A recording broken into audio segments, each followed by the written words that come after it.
Hello guys, मैं रोज़ सोचती हूँ कि मैं आज से पढ़ाई शुरू करूँगी एंड फुल कंसिस्टेंट होके स्टडी करूँगी। बट ये शैतान है ना, फ़ोन हमारा, ये मेरे हाथ में आ जाता है। ठीक है, scrolling scrolling scrolling and don't worry that just फिर रिग्रेट ये होता है कि मैंने अपना टाइम लॉस कर दिया एंड देन मैंने अपनी स्टडी कंप्लीट नहीं हुई, ना मैंने सब्जेक्ट कंप्लीट किए, ना मैंने कोई चैप्टर कंप्लीट किया, कुछ नहीं, नथिंग। बस यही अगर यही आप भी सोचते हो ना तो आ जाओ, फिर 5 हैबिट्स बताऊंगी फुल कंसिस्टेंट अगर स्टडी करने के लिए। तो लेट्स गो, बने रहिए। अगर आप भी क्लास 11 के स्टूडेंट हो तो तुरंत ये 5 हैबिट्स छोड़ दो, वरना लाइफ डिस्ट्रॉयड हो जाएगी, मतलब ब्लास्ट हो जाएगा। आप ये सोचते हो ना कि मैं आज से पढ़ाई शुरू करूँगी या मैं आज से पढ़ाई शुरू करूँगा, लेकिन वो हो नहीं पाता है बिकॉज जो शैतान होता है हमारा फ़ोन, वो हमारा पूरा टाइम ले जाता है। एंड अगर हम लोगों ने जैसे फॉर एग्जांपल अगर हम लोग जैसे बोलते हैं कि अपने हमारा मन बोलता है कि ना कि एक रील देखूंगा या एक रील देखूंगी, बस 5 मिनट चलाना है, इससे ज़्यादा नहीं चलाना है। फिर क्या होता है ना कि वो 5 मिनट कब चले जाते हैं हम लोग पता ही नहीं चलता है and 1 hour 2 hour totally wasting time. And फिर रिग्रेट होता है कि आज हम लोगों ने सही से स्टडी नहीं की, हमने खुद ने सही से स्टडी नहीं की, हमने कोई नोट्स नहीं बनाए, हमने कोई PYQ सॉल्व नहीं किए, कोई एक्स्ट्रा क्वेश्चन सॉल्व नहीं किए। एंड देन फिर बस ये रिग्रेट रहता है कि हम लोगों ने कुछ किया ही नहीं पूरा दिन एंड बस लेजीनेस, ये सारी चीज़ें हो जाती हैं। एंड बस टोटली बस हमारा शैतान जो ये फ़ोन है ना, बस कैसे करके इससे हम लोगों को दूर रहना है अगर फ्यूचर में कुछ करना है तो। वरना ये फ़ोन है ना, ये एक इंसान को बना सकता है और एक इंसान को पूरा डिस्ट्रॉय भी कर सकता है। तो वन हैबिट है हमारी प्रोक्रेस्टिनेशन, मतलब कि काम को डे बाय डे काम को टालना। ठीक है, कि आज नहीं करते हैं या अभी नहीं करते हैं या 1 घंटा बात कर लेंगे या कल कर लेंगे या परसों कर लेंगे, बट वो कभी टाइम जो होता है ना वो कभी अगेन लौट कर नहीं आता है। देन ये अपने बेचे में फिट कर दो। ठीक है, और ये बहुत इम्पॉर्टेंट होता है समझना कि हम लोग जितने डिले करेंगे ना अपनी लाइफ उतनी हम लोग बर्बाद करते चले जाएंगे। जस्ट बिकॉज हम लोग कुछ भी बोलते हैं कि देन मैं चैप्टर ही कल से करूँगी। ठीक है, देन अगर मैं बोलूँ कि मेरे को ये चैप्टर करना है बायोलॉजी का, बायोमोलिक्यूल्स, तो मैं ना अभी नहीं करती हूँ, मेरे को ऐसा वैसा लग रहा है, मेरा मन नहीं कर रहा है अभी, मेरा मूड स्विंग हो रहा है, मेरा ये हो रहा है, या कोई और भी प्रॉब्लम्स आ गई तो मैं ये बोलती हूँ मैं चल कल कर लेती हूँ या मैं बाद में कर लूँगी। ठीक है,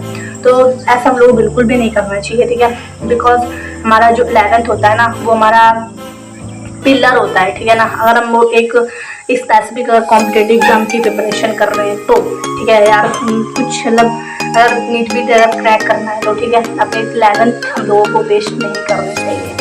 ठीक है, जस्ट बिकॉज क्यों नहीं करनी चाहिए, क्योंकि अगर क्योंकि इतनी मोटी पहले तो हम लोग हाई स्कूल तक तो कुछ भी नहीं होता है। ठीक है, इतना जैसे हम 11th में जंप करते हैं ना तो वैसे ही इतना सब भर किया जाता है, इतनी बड़ी मोटी बुक्स आ जाती हैं, कॉन्सेप्ट बड़े हो जाते हैं। ठीक है, ये सारी चीज़ें हो जाती हैं। तो उसमें क्या होता है ना कि इन सब चीज़ों को मतलब कि पढ़ाई एक ना बोझ जैसी लगने लगती है, बोरिंग फील होने लगता है, बट होता है ठीक है चलेगा। लेकिन क्या करना होता है ना कि काम को टाल तो नहीं सकते हैं ना, अगर सच में अगर कुछ करना है तो ना, वरना टालते रह जाएंगे। और सेकंड थिंग क्या होती है कि मतलब कि सब स्टूडेंट क्या करते हैं कि रट्टा मारते रहते हैं। हमें रट्टाफिकेशन बिल्कुल भी नहीं करना है, सिर्फ रट्टा मारने से काम नहीं चलता है, नहीं चलेगा। ठीक है, हमारे कॉन्सेप्ट स्ट्रॉन्ग होने चाहिए। ठीक है ना, क्या होता है ना कि जो साइंस के सब्जेक्ट होते हैं ना, जैसे कि वो क्या होता है ना कि वो कॉन्सेप्ट बेस्ड होते हैं। ठीक है, एंड सिर्फ याद मतलब रट्टा मारने से कुछ नहीं होगा भाई। अगर सिलेक्शन चाहिए ना तो रट्टा मारने से सच में कुछ नहीं होगा भाई, कुछ भी नहीं होने वाला है। उसमें मेरे कॉन्सेप्ट मजबूत होने चाहिए। ठीक है, और मतलब कि सब कुछ यार अच्छे से पढ़ना होता है, क्वेश्चन सॉल्व करने होते हैं। ठीक है ना, तब भी तो मतलब करना भी जरूरी होता है। फिजिक्स केमिस्ट्री में तो आप लोग जानते ही हो, तो उसमें जब तक हमारे कॉन्सेप्ट बिल्ड नहीं होंगे या स्ट्रॉन्ग नहीं होंगे और मतलब क्वेश्चन प्रैक्टिस नहीं करेंगे, ऑनली रट्टा मारेंगे, फार्मूले सीट्स नहीं बनेंगे, फार्मूला याद नहीं करेंगे, तो कुछ नहीं होने वाला, सच में कुछ नहीं होने वाला, कुछ भी नहीं होने वाला। ये अपने ब्रेन में फिट कर लेना चाहिए। और एक ऑर्गेनिक केमिस्ट्री होती है ना, जैसे ऑर्गेनिक्स की बुक्स होती हैं। ठीक है ना, तो उसमें क्या होता है ना कि बहुत से स्टूडेंट क्या करते हैं कि सीधा बुक्स में लोग जानते हैं कि एनसीईआरटी जो कि ये बुक्स होती हैं ऑर्गेनिक इनऑर्गेनिक, तो उनके जो करना होता है हम लोगों को एनसीईआरटी की लाइन बाई लाइन्स हम लोगों को बहुत ही अच्छे से पढ़नी होती हैं, ठीक है। उनके कॉन्सेप्ट समझने होते हैं, फार्मूलाज हमें याद करने होते हैं, ठीक है ना। एंड शॉर्ट नोट्स बनाने होते हैं, उनमें हमें फार्मूला शीट्स बनानी होती है ना तब, और उनको डेली डे बाय डे हम लोगों को रिवाइज करना होता है, ठीक है ना। अगर हम लोगों ने डे 1 से स्टार्ट किया ना तो जो हम लोग जैसे कि आज हमने रिवाइज किया, ठीक है, और दूसरा टॉपिक कल हम रिवाइज करेंगे, एंड देन जो हमने कल रिवाइज किया था या जो हमने आज रिवाइज किया उसको फिर से रिवाइज करेंगे, तो वो हमारा 2 बार हो जाता है, ठीक है। ऐसे क्या होता है कि हम अगेन एंड अगेन ऐसे अगर करते रहेंगे ना तो हमारा जो रिवीजन है ना वो काफ़ी हद तक अच्छा हो जाएगा, ठीक है। एंड हमें जो पिछले वाले कॉन्सेप्ट हैं वो भी काफ़ी स्ट्रॉन्ग हो जाएंगे, एंड देन तो होगा ना कि बहुत ही अच्छी हमारी प्रिपरेशन इस तरह से हो सकती है। एंड फोर्थ क्या होता है ना कि luck of the daily routine, ठीक है ना। हम लोग क्या करते हैं ना कि बिना टाइम टेबल के स्टडी करना स्टार्ट कर देते हैं, है ना। ये बहुत ही बड़ा, और मतलब इसमें बहुत ज़्यादा डिस्ट्रैक्शन ही होता है और कुछ नहीं होता, इसमें डिस्ट्रैक्शन ही फेस करोगे आप लोग और कुछ नहीं होगा, ठीक है। तो कंसिस्टेंसी डेली रूटीन बनाना और उसको फॉलो करना बहुत ही ज़्यादा इम्पोर्टेंट होता है, जस्ट बिकॉज अगर हम लोगों ने टाइम टेबल बनाया है, ठीक है ना, तो अगर हम लोगों ने टाइम टेबल और अच्छे से बनाया है तो उसको हम लोग टाइम अगर इतना बच गया या इतने बजे हमें ये पढ़ना था या इतने बजे क्वेश्चन सॉल्व करने थे, तो ये सारी चीज़ें हम लोगों को अच्छे से एक्सप्लेन करनी होती है, तो पता होना चाहिए कि it is a very important.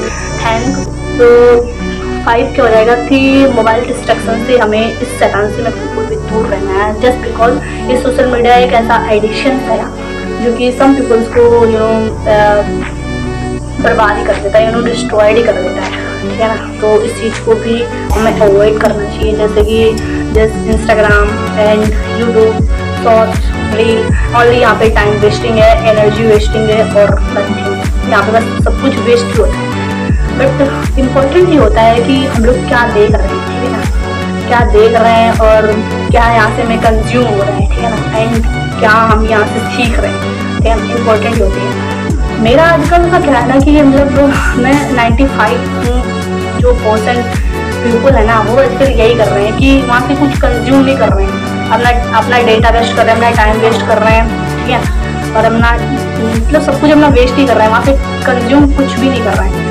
ऐसा मतलब जो बड़े बड़े लोग होते हैं ना वो ऐसा नहीं करते हैं, अपने इंटरटेनमेंट के लिए भले करते हैं, बट ज़्यादातर वो टाइम अपना सही जगह ही यूज़ करते हैं, हम लोगों की तरह अपना टाइम लॉस नहीं करते हैं। So don't loss in your time please, वरना यही रिग्रेट रहेगा कि फिर मैंने ये नहीं किया, मेरे से ये नहीं हुआ, या मेरा सिलेक्शन नहीं हुआ, या हम कुछ कर नहीं पा रहे हैं, या मतलब हम इस रेड ट्रैक में फंस के रह जाएं और कुछ नहीं है। तो प्लीज़ यहाँ से निकलें और अपने सपनों की उड़ान भरें, ठीक है। मैं इसमें तो यही कहना चाहूँगी, हम लोग कुछ ध्यान ही नहीं देते हैं, ठीक है। एंड जब हमारा ये निकल जाता है ना टाइम, तब हम लोग रिग्रेट होता है कि हमने अपना टाइम सारा लॉस कर दिया, एंड डिफरेंट प्लेसेस एंड मतलब डिफरेंट चीज़ों की वजह से हमारा सारा टाइम लॉस हो गया। बस यही सारी होती हैं चीज़ें। अगर वीडियो पसंद आई हो तो like comment share. Thanks for watching.